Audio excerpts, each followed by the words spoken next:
I have no pronouns, refer to me by name only, and please do not perceive me. Howdy everyone. I've had my pronouns in my Twitter bio for ages, because it's only 7 characters, and it conveys a lot of information in those 7 characters. Firstly, it tells people how to refer to me in a grammatically correct way, in accordance with my gender. Secondly, pronouns have become a bit of a hot button issue, a reason for political divide for some reason.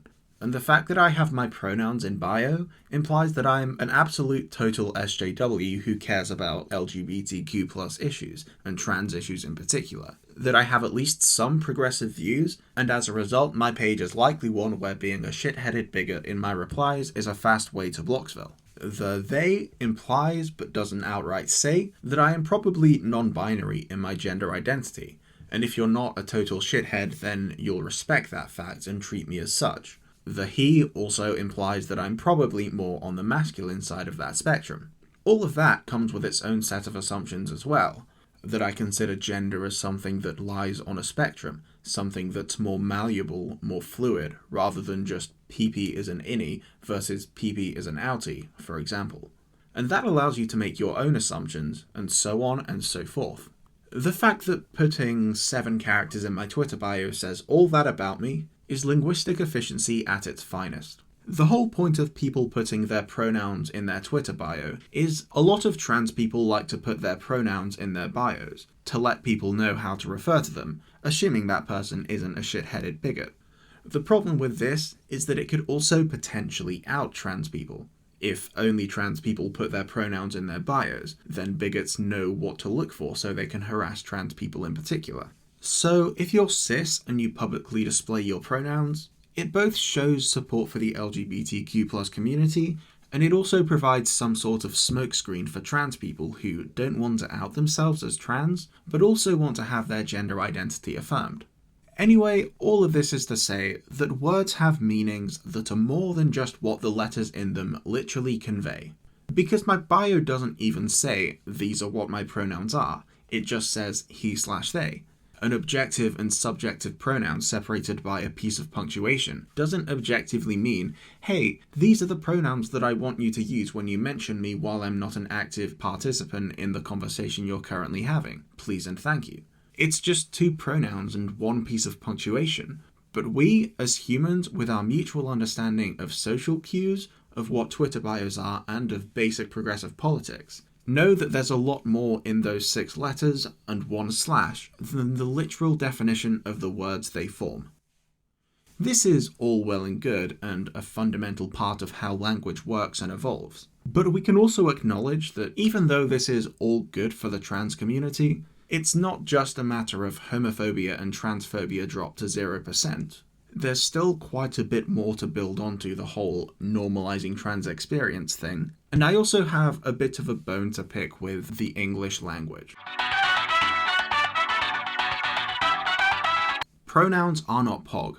There, I said it. The fact that we, as a global superpower English-speaking world, decided that the only way we refer to all people universally was by their gender, of all things? There are so many other categories that we could use to refer to someone that are better at differentiating them from other people. But we chose gender, the one thing that we made up. So if you're one of those linguistic prescriptivist shitheads who thinks that language is inscribed in the stars by God herself, then that's the first problem. But even apart from that, I get so weirded out when people ask me what my pronouns are.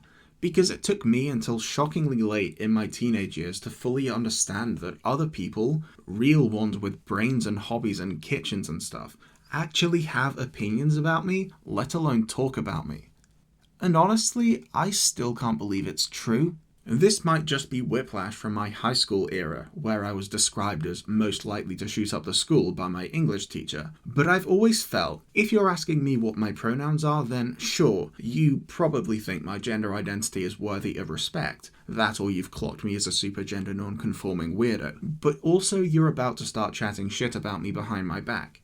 And if you can respect my gender identity enough to ask for my pronouns, you can also respect my wishes for you to keep my name out of your mouth. In essence, do not think about me unless you're willing to say it to my face. I have no pronouns, refer to me by name only, and please do not perceive me.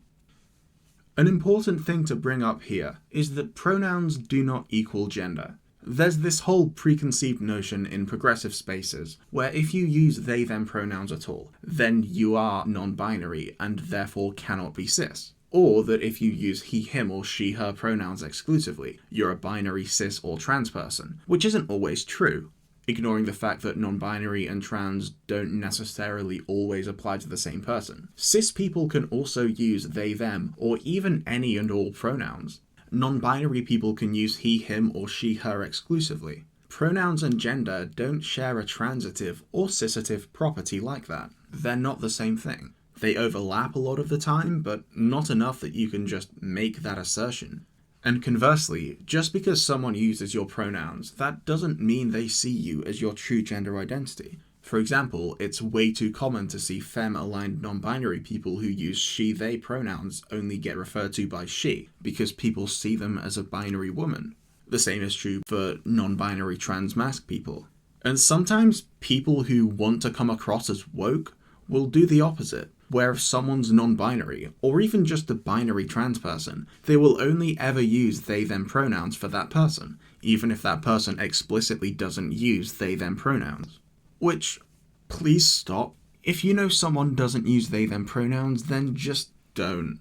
I know you want to use it as a default for everyone, but that's not how it works. It's not how your brain works, it's not how the word works, and it's not how you think about it subconsciously in your brain. Please check out this video for more on that, but in short, it doesn't really feel like we're treating trans women as women if we treat trans women with assumed neutrality, and we don't normally assume neutrality of all cis women. And that's not even getting into fake woke liberals who will only use your preferred pronouns to be polite or not cause a fuss, but actually just clock you so hard that they don't even pretend to see you as your gender identity.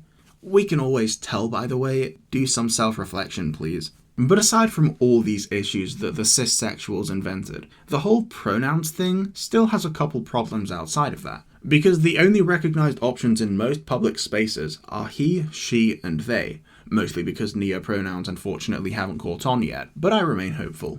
And it's turned the gender binary into essentially a gender trinary. Gender ternary? Either way, it's turned non-binary identities into an other category. The exception to the rule, almost. Which, while maybe it's not strictly, technically incorrect in some respects, true from a certain point of view, it completely misses the entire point of the whole thing. Firstly, just treating non-binary identities in this way still does its part in upholding the gender binary and gendered segregation, which I have spicy opinions about, and honestly maybe all that shouldn't exist. Just consider it a little bit.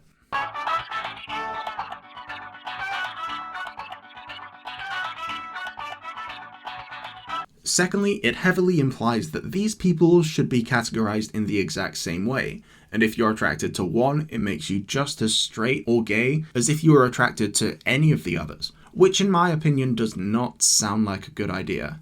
All of them are equally cute and I love them all very dearly, but that's got nothing to do with how gay I may or may not be.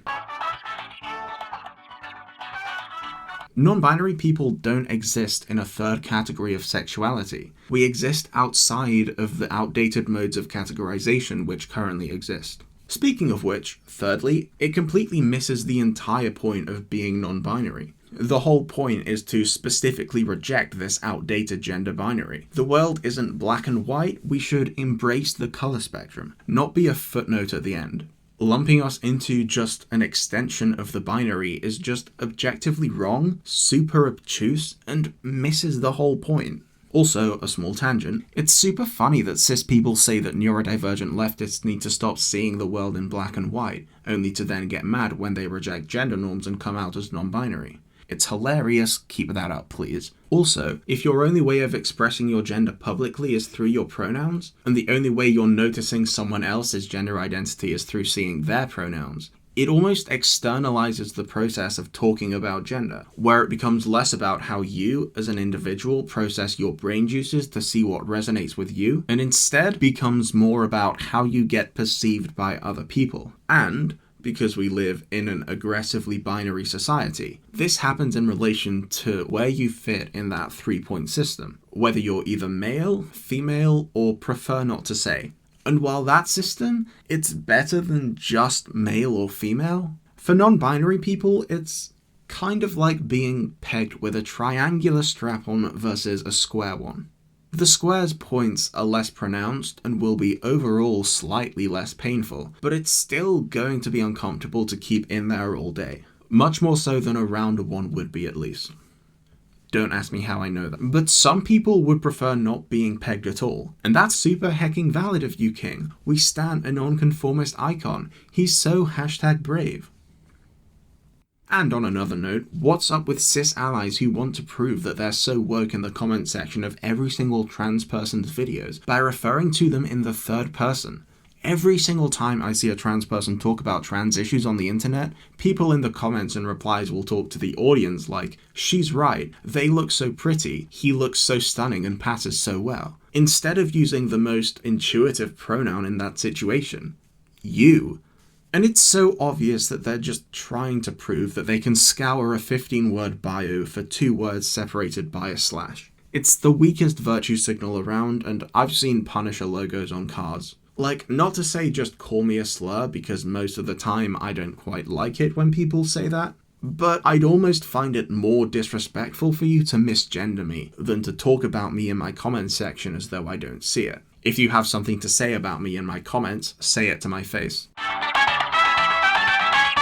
In all honesty, I'm just being a little bit catty. Having your pronouns on show is generally a good way of supporting the non-cis folks of the internet world. Because ultimately pronouns are a pertinent issue for trans people, but this mainstreaming of pronouns as the only thing that trans people need in order to be accepted into society is far too reductive. Trans, non-binary, and gender non-conforming people need more than just 7 characters in some people's Twitter bios. First off, put your pronouns in your bio. Again, it's only 7 characters and it's helpful for trans people, so do it.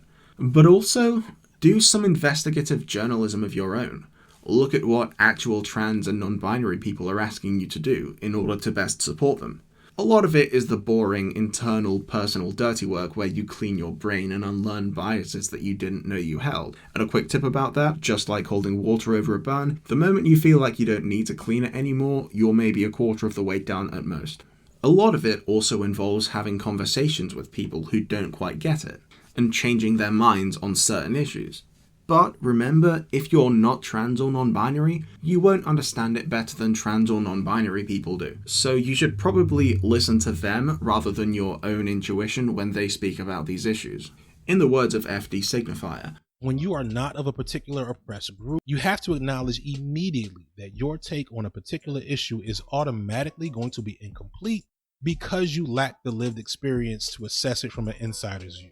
I recommend these channels to start learning about trans and non-binary issues, as well as other content which is great from them as well.